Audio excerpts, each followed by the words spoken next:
On this episode, Chase and I talk about the opportunities of fishing in Alaska and what makes the difference in our eyes to being a good businessman or woman. Welcome to The Dentist Show. Let's jump right in. Well, welcome to The Dentist Show. The Dentist Show. We're back again. Yeah. Back at it. Back and better than ever, right? In the freezing temperatures of Arizona. Yeah, whatever. It's Did like it get a whole- down to 32 last night and now 68 degrees? Yeah, we had our neighbors have a plant covering on their stuff. It's been yeah. a cold week, man. It's been below freezing. Yeah. And then, 50s or 60s in the Yeah, daytime. I was going to say, I think it was like 11 degrees 2 days ago here. We're switching our credit card company to one called Ramp. Yeah. And so we've been on a bunch of Zooms with the people that are helping us onboard us. And they were on, two of them were talking back and forth. One's in New York and the other one in New Jersey. And I logged in as they're talking. I'm like, oh, how cool is it over there? And he's like, it's 5 right now. And it's like 10 in the afternoon or 10 o'clock. Yeah. And the guy's, yeah, it's like 1. And I was like, what? Dude, it's like 55 here. Yeah. See, you're going from mid 50s to single digits. Yeah. Yeah. So even when you said 15, I'm like, yeah, not as bad as the New Jersey guy. Yeah, but it's kind of the same as like after 115, does it really matter if it's 115 or 120? Yes. No, Yeah, it's like that's right. after 15, does it matter if it's 10 or 1? It does not matter. It's just cold. It's just cold. Yeah. We went, I like fly fishing. So I used to stay with my dad when I'd visit Utah. And so we went in December and it was like 28 degrees and our fishing line kept freezing up to little islets. So the guide started a little fire on the side of the river. It was so cold. My dad's like, what are we doing? I'm like, I don't know, fishing. It's not catching anything. Standing in the cold water. Yeah. Anyways. That's why the only fishing I like doing is in Alaska. Yeah, well, that's cool too. In the summer. Yeah, in the summer. Yeah, because it's not fishing. It's just catching. Yeah. It's not the same. It's definitely not. This is our year. We go up in July for the salmon fishing. So we're just getting all that booked. It's fun though. If you've never done it, it's a blast. It's kind of weird when they call it combat fishing. So if you're standing away from like 10 feet, there's other fishermen and you're stripping those lines trying to snag fish. It's kind of weird. Yeah, but it's a good time. It's definitely not the fishing that most of us know. No. Yeah. You're limiting it out in an hour. And yeah. I remember the first time, like, all being worried what my hook looked like. And the guy I went with, like, oh, we just use this yarn, just tie this yarn on. I'm like, in the world? It's just yarn. And it doesn't matter, but you cannot, you're so against the law to fish just with a hook. It's got to have something on it. I'm like, well, yeah, of course, the fish has got to do something. And then we start catching them, I'm like, oh my heck, yeah, there's no purpose of this little color the yarn is so that you can see the flying hook come at your direction. My cousin goes with me, Dustin, and twice he's the first year he went with me, he stood behind me, and sometimes you foul hook these things and they take off, and they break your line. So he took off and you just butt down, hold real tight, and hopefully don't break your pole. Well, this time he broke my hook. And then my weight came flying backwards. Oh. I barely missed my head, flew back, and hit my cousin. Like, bam, right here in the forehead. It dropped him. So it was like, I see him, and I kind of giggle, like, oops, sorry. And he seemed like fall in the water. We're in the water, though. The water's up to like our waist. Oh, yeah. So then water goes into his waders, and he's like, just a wet mess. I didn't know he got hurt so bad, so I'm giggling. Oh, man, that was bad. That's funny. We call it getting baptized in the Kenai. Everyone's got to get baptized in the Kenai every once in a while. Every time. And then my nephew went, and my brother-in-law was like, hey, it's just, this water is really fast. It's like when you walk through it, you always trip and fall, so be careful. And not kidding, he's like a 20-year-old, maybe he's 19 kid. He's like, yeah, Dad, I got it. And not 5 steps in. he's full in, like head, everything in the water. There was some exits going. You kidding me right now? The guy's like in the water. His wallet, his phone's all ruined. You gotta love Alaska, man. It's the best time for a bunch of guys to hang out. Yeah, I just love it. covered in fish and Fish and water guts. and yes. Being man. Yeah, it's a Mammy good time. man. Yeah, so I guess moral of our story just now, if you haven't gone fishing in Alaska, it is unlike anything else and totally an enjoyable time. Every time I do anything I'd never done before, like even like on visiting the different countries or fishing Alaska, I have these expectations or like worries, and there's nothing like you could set up. Like it never happens how I expected to happen. And so as you get older, it seems like you just need to like turn it all off. Like you have whatever you're expecting is going to be totally different. So stop thinking about it or stop worrying about it, you know? That's funny. It's kind of like when you have authentic or hard conversations with team members. You're always like, you don't want to do it because you've had one experience that was wild. And so you keep like building up these expectations of it's going to be a crappy experience for everybody. I don't want to do this. And then you have it, even if you're firing somebody, and then you have it, and you're like, oh man, that wasn't that bad, you know? Yeah. Or they were really thankful I talked to them because they didn't know they're doing something that was what we didn't want. Anyway, so. Yeah, I think as Matt called it, you create this tail that like gets in the way before your conversations, right? And I feel the same way. Nothing is as you think it's going to be. Yeah, I like how you said that. It's kind of like, well, then just quit stressing out how it's going to be because it'll be what it is. Yeah, it's not going to be what you think it's going to be. So that's like when I think about Alaska or we went to Portugal for that course. Yeah. I had these like all these expectations or stresses, and then there's other things to stress about what's to happen, but nothing happened like you were. So you're wasting all that time and energy stressing about nothing, you know. Well, see, that's why you got to travel like me now. See, there used to be, I don't know if you've heard the term airport dad, right? That's the person that's in charge of the tickets, what flight we're taking, where to be, all of those things. And there's like my kids following me. They have no idea where we're even going. Okay. I used to be that guy. Now when my wife and I go to the airport, I'm like, where are we going again? What airplanes are we on? Like I bought this months ago. Hey, I just knew I was supposed to be here today. And so I'll tell you what, Chase here is the best airport dad because I did an entire 10 days in Portugal. Not once did I plan where we were going to be, and I just got to enjoy. Seriously. I'm driving them all around. Ryan's got no help. What do you guys want to do? Oh, what do you guys want to do? I'm like, oh my gosh. I don't have this one Raquel. I have 3 Raquels. I have 3 wives with me right now. But it was a good time. And we learned how to do pterygoid implants I've never done. I've done it. You've done I it. now have. You implemented it. Yeah, I finally implemented it just a couple weeks ago or a month ago. So you're in your pterygoid club. Yeah. Or you didn't put the load on it though, right? No, not yet. No. Okay.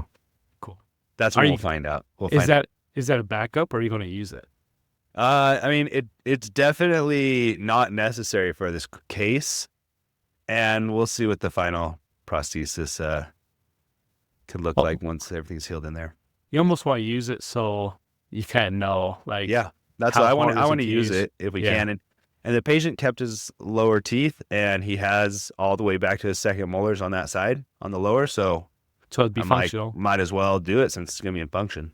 So so you see like how it's going to be when you really have to have that one. Yeah. Like what's the restorative process and. I know a couple guys down here do pterygoids and transnasal and the palatal approach. I was like, I'm never going to do those. I had no way. That's another course. We signed up. I had zero idea what a transnasal or a palatal approach implant was. You didn't even know where Portugal was. Well, neither did I. I'm not saying I didn't either. We signed up for the course. I think. Did I send it to you or you sent it to me? So one of us sent it to someone and we're like, hey, we should do this course. It'll be fun. We'll go travel. Yeah. And then we paid for it. And I'm like, where's Portugal even at? Well, this was how it went. So my friend, he does an implant only practice in Texas. So I just reached out and said, hey, what's some few courses we can do? Yeah. He recommended that guy. Okay. We booked it. And I think I reached out to you. I'm like, hey, where where do you think Portugal is? Just to see what you thought, because I was totally wrong. That sounds right. And I think you said South America too. Yeah. Yeah, because they speak Portuguese, so you Right, think that's what I was Brazil? thinking. Yeah, no, it's in Europe, buddy, and we were both wrong. That's right. That sounds right. They were both so ignorant. I was like, wait, we're going to Europe? And that's a Yeah. long ways away. That we're Yeah. just going to South America. Yeah, we're so dumb. Yeah, and you want to know what's crazy? Because now, I mean, you're a world traveler. You've been to Italy and Yeah. Portugal now. Yeah, what? Okay. Watch out. But like, I used to think Europe was so far away, and it Yeah. is from where we live. Yeah. But from like New York, Yeah, that's it's close. a pretty quick trip. Yeah. Yeah, you realize how small Europe is, and you know why they're all well traveled, because their flights are like, oh, the guys that we met from Brussels is like an hour and a half away. Yeah, Flight to Portugal. I was like, that's not fair. yeah. For That's us, like it's a 15-hour flight. that's what it. I fly farther than that to get to Phoenix. Phoenix. No. Yeah, that's why all the Europeans all think Americans are well traveled. But see, our United States is almost as big as all Europe is. So to fly Yeah. to New York, that is a whole different culture, or to the South or Florida Right. or Hawaii. So Right. we have it all. State to state, we may, for the most part, all speak the same language, and there's a lot of difference and variation. Yeah. So. Yeah. So true. Well, anyway, Well, yeah, so- what are we talking about today? Yeah. So I've been thinking lately, with Trump winning the election and him kind of being, he's always the news, but everyone Yeah. thinks he's such a great businessman. And I don't know if he is or not. And I know he's made a lot of money. And you hear like stories about him not paying his contractors or subs too. So I don't know. I don't know the guy, and I don't know his business. But what's been at the top of mind is, what makes a good businessman? You know, let's go back to when Ryan was like 20 years old. What, at that time, what did he think a good business guy was? You know, that's funny that you asked that. Like, what did I think when I was 20 years old? When I was 20 years old, I thought anyone who went to college was kind of sketchy. So, Yeah, to be a businessman, though, you didn't have to go to college. no, you didn't have to go to college. No, and that's true. I guess, and today that's still true. You don't have to Yeah. be a businessman. Actually, most of my friends that are super successful are none of them went to college, or if they did, it was like a associate's degree or yeah, some. it was minimal usually training. something until they figured out what they really wanted to do, right? Yeah, yeah. So what Yeah, would you say like back then? What was this? Was it just if they were successful, like they made lots of money, they were good at business? Yeah, I think if they were successful and good at business, they were rewarded financially.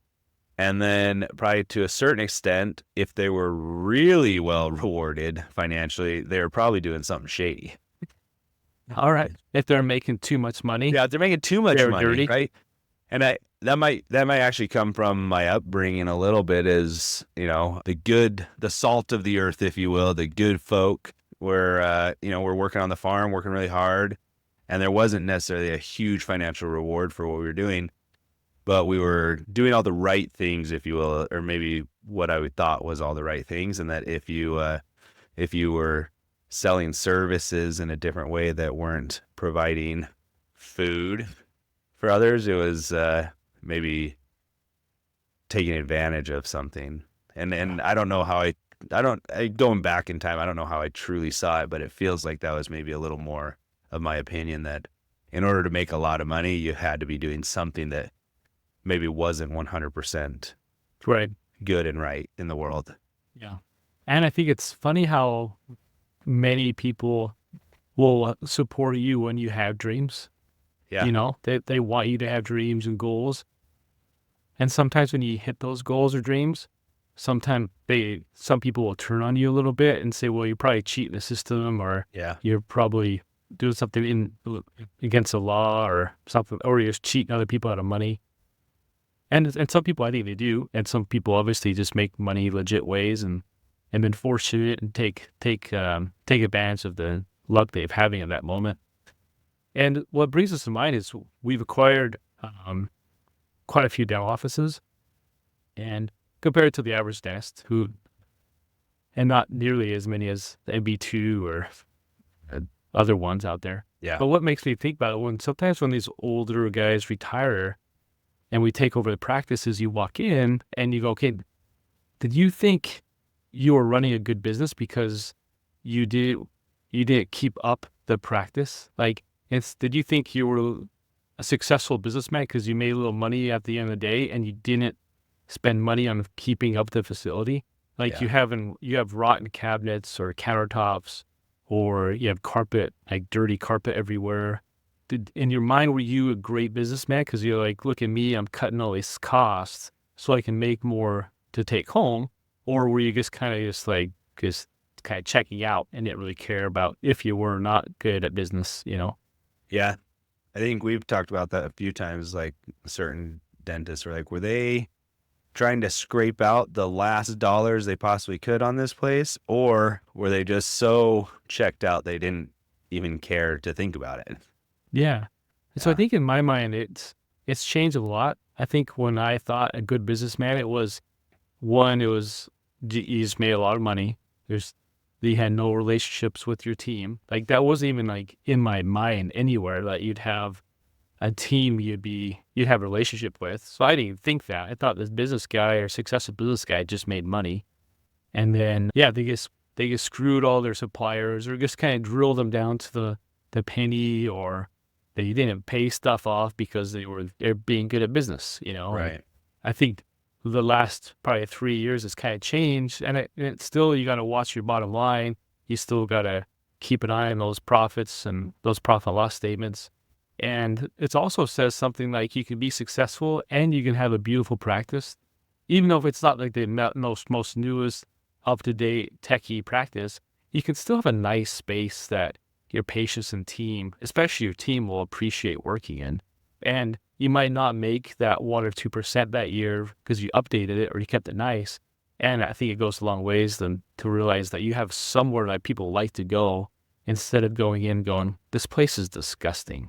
Yeah. Like, you remember that practice we bought right by you years ago in Spokane? We merged it, and as you walk in, you're like, dude, this guy has like 2 different colors of carpet Yeah. and shag carpet. Like, what's going on right now? The dog in there. What a weird place that was, man. Yeah, it was the funny part is the carpet was presented as, yeah, we recently put new carpet in. And then I talked to one of the team members, they're like, yeah, it was like 10 years ago. Wasn't it still shag? No, I don't think. I think It you was replaced the it was shag. longer nap than your traditional business carpet or like commercial carpet. Yeah, but not full on shag carpet like the Yeah. 70s, but similar, shorter, and a haircut. Right. Right. It was shag carpet that had a haircut. Yeah, That's it.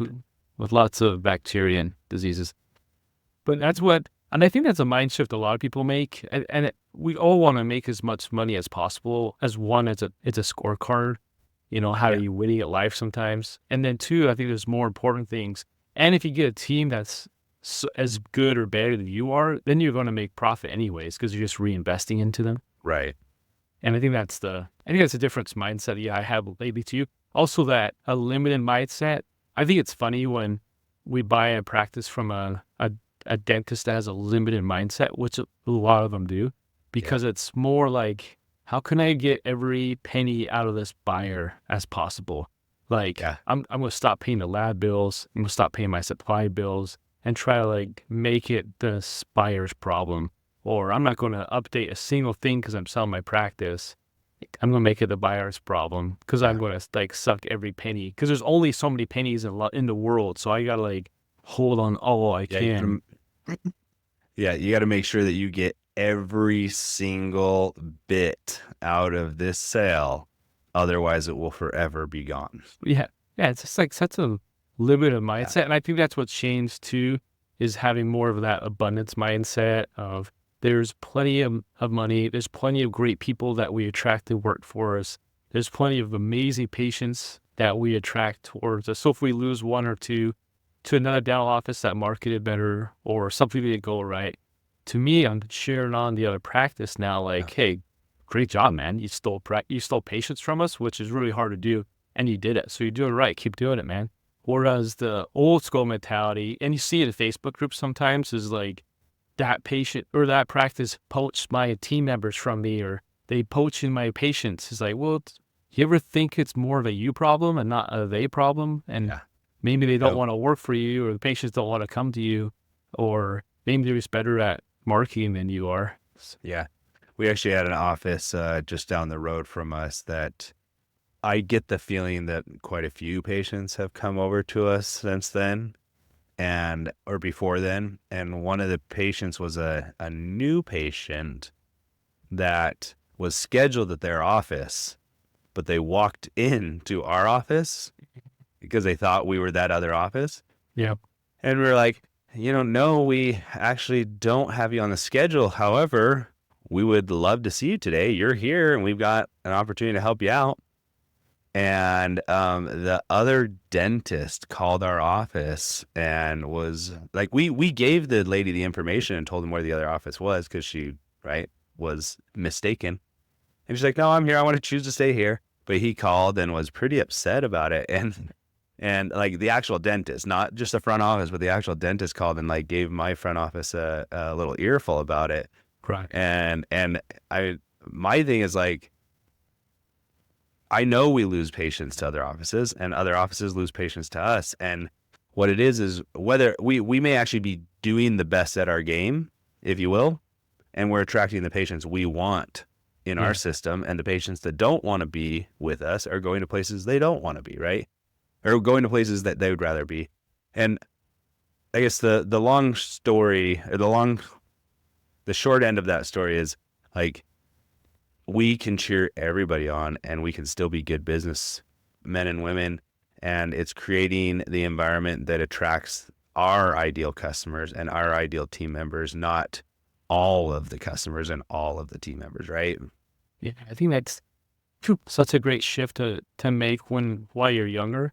And if you think about it, if you're a team member, so say you're struggling to find hygienists, which a lot of dentists are, and say you, dentist, you have a limited mindset, meaning you have the mindset there's only so much money in the world, there's only so many patients in the world, there's only so many team members in the world that you can bring to your team. Do you think that team member is going to enjoy working with you? And typically a limited mindset person is going to be very negative. They're going to put down other dentists by them. They're going to make fun of their previous employees they've had. They're going to be quite a bit upset at patients when they don't accept treatment. The expectations that the dentist has, or you as the dentist have for your team members, are typically unreachable. And especially because a limited mindset dentist will not spend any money on their team or to train or teach the team how they think that's best to treat their patients. And so you as a dentist, now, if you have that limited mindset, how many team members do you think want to come work for you? Yeah. And if you keep losing them, maybe it's you and your mindset of being this limited mindset. We keep saying like you're in this little box versus knowing there's so much money in the world. There's so many amazing people in the world that you can attract specifically for the skill set that you have. It's such a better way to live, and your team's going to love it because you're going to empower them to be who you want them to be or discover who they are. Right. And you're going to put money into them to train and teach. It's just a much better, and I think that's what makes a great business guy or girl, is that mindset of abundance and teaching those to discover who they are, and then they help you make more money because you're helping them make more money, Yeah. I think that's a summary of what I now believe a good mindset or a good businessman or girl is. So Yeah, I think you're right. And, I think one of the things that you said earlier on right there is, do you think it's going to be a good situation to work if your owner is always worried about, the limitations that are presented towards them? And I think you're 100% correct. Is like those limitations that we create in our own offices and our own minds actually limit and interfere with attracting the right people and the right patients and the right team in a big way. I think I found with our patients too, when they come in and you actually praise their previous dentist for the great work they did, how appreciative they are for that. And it's not like a lot of times, at least when I was younger, I thought if I praised another dentist, maybe the patients would leave me to go to them, and they actually just trust me more. It's like, oh, you're pointing out the good work the dentist did, and I think that helps that mindset to what you're getting at. But yeah, I think that's a good point. Is would you, like, just generally out in the world, would you trust someone more who says kind, caring things about another individual, or do you build trust with someone who only says negative things or has bad, right? Like, it sounds silly, but it's so obvious to us that if you take out like the dentist saying nice things about another person's fillings or crowns and stuff, like, why is that such a hard step for us to make in general? Like, I would love someone to tell me that everything done in my mouth was awesome and great and done well, if it was, right? And this little thing here is where we can improve, right? Yeah. And this is stuff fails all the time.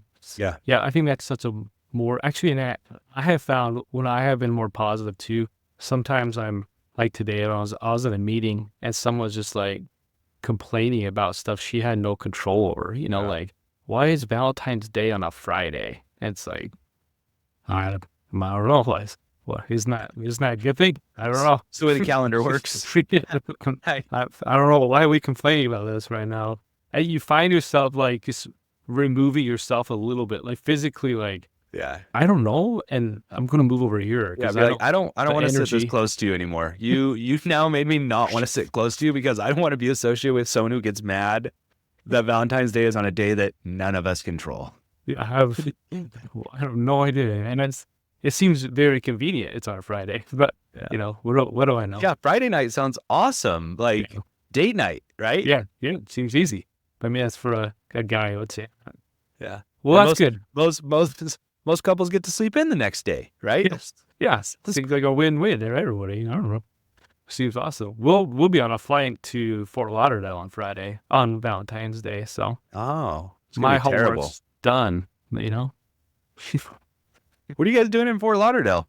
We're going on a cruise. My parents' 50th anniversary. Yeah. I knew that. Yeah. So we're I flying. have a hard enough time keeping up with travel calendar. I mean, you're a world traveler and all. Yeah. Well, good. I think that was a good conversation. I think that's something that maybe some dentists can think about what type of mindset they have and maybe improve, or on our team members and our other non-dental business owners. So the same thing. It's the same type of mentality that you can strive to have, and that helps you so much as a business owner attract good people and keep the people that you like to, or at least you want to keep. So there is an abundance of right patients, right dollars, right team members, and we attract them through our abundance mindset, not through our limitations. That's it. So that's good. So next time, Ryan's coming back to Phoenix, so I'll actually be in person again. That's right. I got to get some heat. He's going to thaw out in Phoenix. Yeah, I'll come down and it's going to probably rain or something. It'll be like, and we will all be happy. And you're like, come on, it's rain. I'm like, I don't care about your drought situation. I just want sun today, okay? We went hunting with my son, and it was so dry. And I was like, man, we're going to be that's California. This is like the driest I've ever seen out there. That's so wild and sad and all the above. And so, hopefully that is not the case for Arizona. Yeah, seriously. Fires in general, wildfires, home fires, all that. Let's just put a pause to all fires. That sound good? Yes. It's not even fire season yet. What are we doing? Yeah. Well, good. Well, that's it. That's this episode. So remember to go I'm supposed to say, share, subscribe. Subscribe. It's subscribe, follow, like, do all the things you think we want you to do, as well as, we do have that PDF that you can get on our website that talks about some of the most impactful things we see as business owners. So go get it, go find it. And until next time, we'll see ya. Yeah. Thanks for listening to The Dentist Show. Thanks for listening to The Dentist Show. We hope that this episode helped you make smiles about more than teeth. To get more resources to grow as a dentist and to learn more about Chase and Ryan, go to thedentistShow.com or just follow the link in the show notes. If you enjoyed this episode, share with another dentist in your life and help us grow the movement. And be sure to rate and review wherever you're listening.